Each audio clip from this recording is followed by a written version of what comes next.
Sir कल रात मैंने फिजिक्स पढ़ी सर, उसमें मैंने बिग बैंग पढ़ी, इवोल्यूशन पढ़ा और मैंने क्वांटम मैकेनिक्स पढ़ी। और आज सुबह मैं मंदिर गई और मैंने वहाँ पे भगवान की मूर्ति देखी। सर मेरे मन में सवाल आया, साइंस और गॉड दोनों सच हो सकते हैं क्या?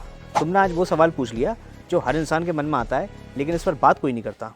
और ये सवाल केवल फिलॉसफी का नहीं है, ये यूपीएससी में भी पूछा जाता है, science and religion in Indian society के रूप में।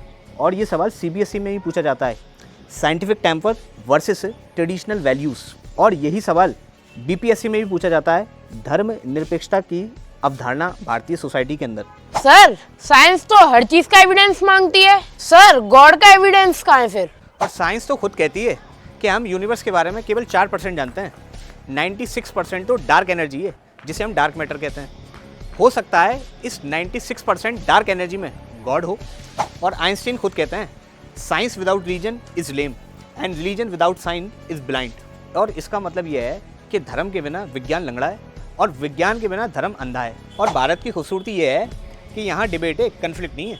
और आज से 1500 साल पहले नालंदा यूनिवर्सिटी में एक ही छात्र एस्ट्रोनॉमी भी पढ़ता था और उसके बाद फिलॉसफी की क्लास भी लगती थी, और दोनों ही क्लास को एक ही छात्र अटेंड करता था।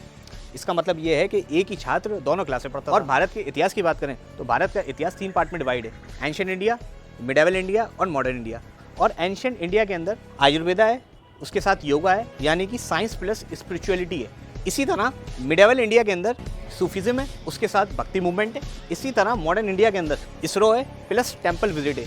इसका मतलब यह है कि इसरो के साइंटिस्ट मिसाइल लॉन्च करने से पहले मंदिर की विजिट करते हैं। तो यहाँ पे साइंस के साथ स्पिरिचुअलिटी भी चलती है, यही भारत की खूबसूरती है। पर सर दादाजी कहते हैं ईश्वर नाम की कोई चीज नहीं, पर नाम की हर चीज में ईश्वर है। वो कैंसर से लड़ रहे थे, कीमोथेरेपी के बाद नमाज पढ़ते थे, क्या उनकी रिकवरी में गॉड का रोल था? सर मेरे पिता 1984 के दंगों में बच गए। वो कहते हैं उन्हें वाहे गुरु ने बचाया। साइंस कहती है कि वो छुप गए इसलिए बच गए। तो साइंस सही है या फिर वो सही है? और देखो बच्चों, साइंस आंसर करती है हाउ और स्पिरिचुअलिटी आंसर करती है व्हाई। दोनों अलग अलग क्वेश्चन है और दोनों के आंसर भी अलग अलग हैं। और एक बात हमेशा याद रखना, जो यूपीएससी इंटरव्यू में भी काम में आएगी, बीपीएससी में भी काम में आएगी और जिंदगी के हर हिस्से में काम में आएगी, कि गॉड की एग्जिस्टेंस को प्रूव करना साइंस का काम नहीं है और साइंस को डिसअप्रूव करना स्पिरिचुअलिटी का काम नहीं है। और भारत ने दुनिया को यही सिखाया है कि अपने एक्सपेरिमेंट लैब में करो, अपनी प्रेयर हार्ट में करो,